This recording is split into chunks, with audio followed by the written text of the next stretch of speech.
So that's the bottom line. There's basically been a run on the bank, or a run to gold, or a bank run on gold, or a gold run, whatever you want to call it. I think it could spill over. I'm pretty sure it will spill over to silver. Yeah, quite a few. So, as you well know, I have some pretty good sources. And this whole shipment out of the LBMA into New York primarily did revolve around tariffs initially. There's people out there that I respect, admire, that have basically stated otherwise, but that's how it started.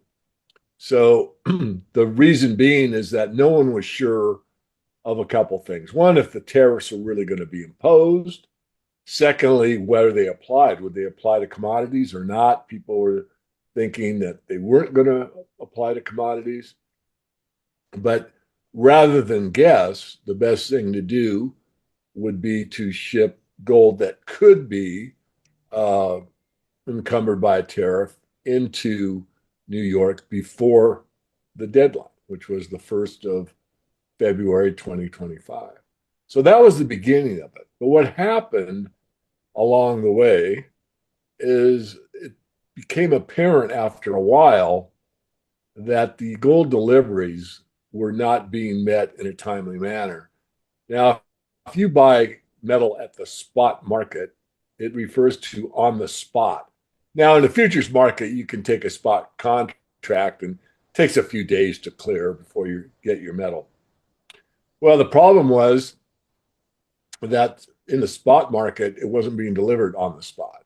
It was being delayed. And the more that was purchased, the longer the delays. And so, Right. what I believe, and I've verified anecdotally, that people, or really entities like hedge funds, well, sovereign wealth funds, dealers, were getting concerned about their gold. And a lot of this gold is being what's called repatriated. So if I'm a nation state and I store at the LBMA, and I'm finding out through other intermediaries that the gold deliveries are taking 4 to 8 weeks, now I have a reason to get my gold out of there and get it into my own hands. And Right. so it's gone from the worry about, will I have to pay a tariff to ship the gold to the United States, into a, I need to repatriate my gold. And so I want to back up and I won't say enlighten, but let me just go back to my history, because as you know, and many that follow my work know, I've been at this a long time. Many, many years ago, in the early 2000s, I believe, there's a man named Frank Veneroso. And Frank Veneroso was a well-connected government slash large wealth hedge fund manager. And he wrote a book called The Gold Book. But what he pointed out was that the gold lending program had accelerated to the point where we couldn't really trust these derivatives. So I suggest that everybody that's listening to this program that wants to know what's really going on and what's been going on for a very long time is available the public for the public. Just type in Frank Veneroso gold outlook and you'll get it. I've found it pretty easily.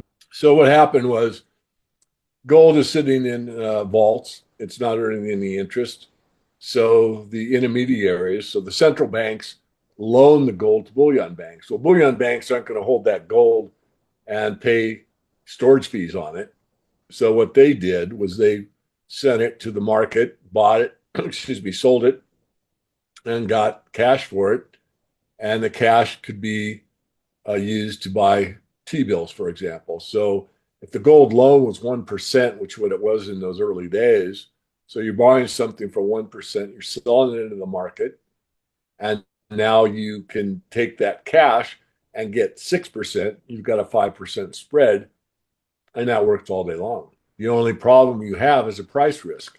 The price of gold could go up, the price of gold could go down.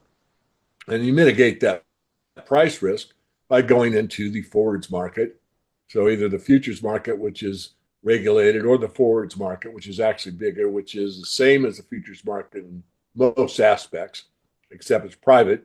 And all that is the hedge that I will, buy gold in the future at this price and this amount of gold, Right. which means that if something goes against you, it doesn't really matter because you've hedged the price. So it doesn't matter which way the price of gold goes. So you get your 5% and use some of that 5% to protect yourself with all call insurance, which is what the derivative is. Right. And this is taking place. The problem being is what I just outlined earlier, and I'm going to say it again, is that this goes on and on and on and on. And all of a sudden, you're at a point where you've really lent out a great deal of gold. All the hedges are not in the physical market, they're in the derivatives market that has a claim on gold, but not necessarily could get it. Right. So now that people are taking their claim on gold and saying, give it to me, the market's having a tough time getting it delivered. Now, I'm not suggesting that it isn't all there and that every ounce of the derivatives market isn't accounted for or could be made whole. But my life's work suggests otherwise. And the answer is no one knows to what level. Is there 10 times as much paper gold out there than there is physical to back it up? Is there a one to one? I mean, I have to be fair. Could it be? Yeah, it could. I really, really doubt it. And of course, the mainstream press really kind of overlooks this. And, I listened to another commentator that I greatly respect that did an interview with a guy in London that I also greatly respect. And, the mainstream financial press is kind of making light of it. Well, who cares about gold? Well, the central banks. The central banks care a lot about gold. In Right. fact, they care about gold probably as much as anything. Of course, they're not going to say that in the public because that would only, you know, fan the fire that's already started. So my bottom line is this: people are looking for their gold and they're scared it may not be there. That's the bottom line. Now, I don't want to be an extremist. I don't want to be radical. I don't want to go over the top, but that's what it appears to be. So started off as tariffs, morphed into I need my gold, into basically a repatriation of gold. Now, where does it apply in the silver market? I think it applies in the, I know it applies in the silver market, but not to the level that it does in the gold market as far as the need for gold, because silver is not a monetary asset. Central banks don't hold silver. So if Absolutely. central banks looked at silver the same way they look at gold as a tier one asset, the money of last resort, we'd probably see the silver market really flying because the silver market's more leveraged than the gold market in my studied view. But since silver is primarily an industrial commodity, and most of the believers in silver from a monetary aspect are retail investors, not institutional investors. Yes, there's some institutional investors, but they were primarily through the ETFs, which are held by bullion banks anyway. So I think you can read between the lines there that there may be more leeway, perhaps, in the silver market at this time. So that's the bottom line. There's basically been a run on the bank, or a run to gold, or a run, or a bank run on gold, or a gold run, whatever you want to call it. I think it could spill over. I'm pretty sure it will spill over to silver. And the next delivery month for silver is March. So we have kind of a breather here. You can, again, take delivery from an exchange, any of them on the spot market. But normally it's the delivery months where you're really geared up to take delivery, and that's March for silver. And so um, I'm just kind of waiting and watching. What I've stated, could I be inaccurate? In the general picture, no. In the short run, perhaps. In other words, there may be enough physical out there on both sides, physical silver, physical gold, to mitigate the problem and kind of, well, let's say, for want of a better expression, make it go away. But I doubt it. I think that once the genie's out of the bottle, it's hard to put him back in. And I think that's happened in the gold market. And again, it's going to appear. Now, what does this mean? And that remains to be determined. I mean, it could be where the authorities do what they've done in the past, where we had a run on palladium, for example. The exchange came in and basically they stopped the whole market. They stopped the derivatives market and they just put a big stop sign up. I'm not joking. And they said, we will determine, we, the exchange, will determine what leases are going to be made whole or made. Well, we're going to determine how this problem is mitigated. But with one buyer, primarily, that's pretty easy.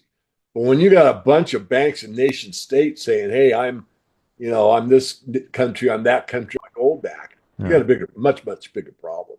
So my thought at this time, Ivan, is no. I think it could escalate. Now that doesn't mean that the powers that be calm down these nation states and say, quit your whining, shut up. We've got to get this thing under control. And we're all going to line up and march to the same tune. And here's the tune that we're marching to.